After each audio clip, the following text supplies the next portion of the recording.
Yo, what is up guys, and welcome back to McGady's Entertainment. I'm your host as always, Adam McGahey.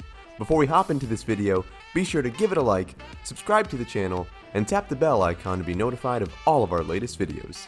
Now, we reported a couple days ago that there were some leaks online that came out in regards to details about some of the bosses and different enemy types in the upcoming Resident Evil 8, also known as Resident Evil Village. Now, the leaks came from playtesters who got to try out different portions of the game, and now a couple days ago it was revealed that there were some playtesters who got to play the very beginning of the game as well, and they shared their experiences about this beginning.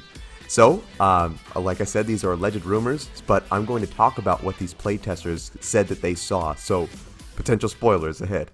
The game allegedly opens with a segment of protagonist Ethan Winters in his home, who is living with his wife Mia, who is reading a story to their baby daughter Rose.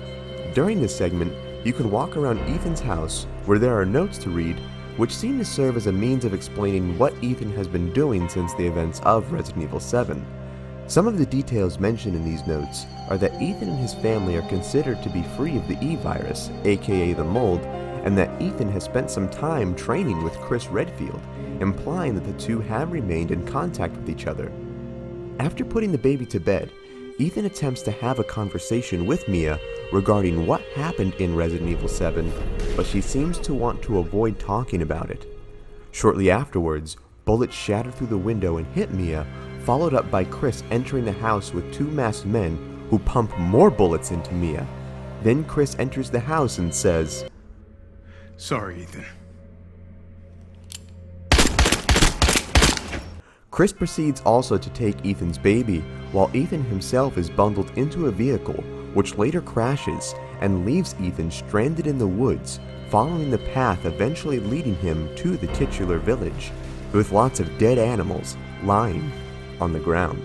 Now, this article did go into some more details about what Ethan experiences after this segment, but to tell you the truth, I wanted to avoid reading that myself because it sounded like it was getting into some spoiler territory there. I love going into survival horror and Resident Evil games just almost 100% blind. I don't want to know what happens, but if you want to know what happens, I'll leave the full link to the article that I got this information from in the description below. Now, this sounds like quite the explosive ending though. Like, I wonder what could have happened between the events of Resident Evil 7 and Resident Evil 8 just to make Chris realize that there was no other option than to just come into Ethan's house and kill Mia. Now, perhaps Mia is still infected somehow and perhaps is still under Evie's control, or maybe this Mia that we see in the trailer is not Mia at all. Maybe it's some kind of infected posing as her.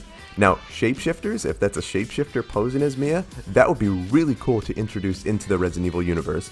I mean, I don't think we've really seen shapeshifters before, besides kind of like the leeches in Resident Evil 0, but if this is something full-on that's being introduced, I am totally down for it. Now, what are your thoughts on this? Are you excited for Resident Evil 8? What's your favorite survival horror game? Sound off in the comments below.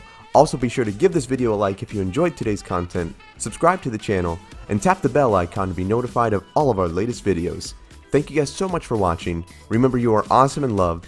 God bless, and I'll see you in the next one.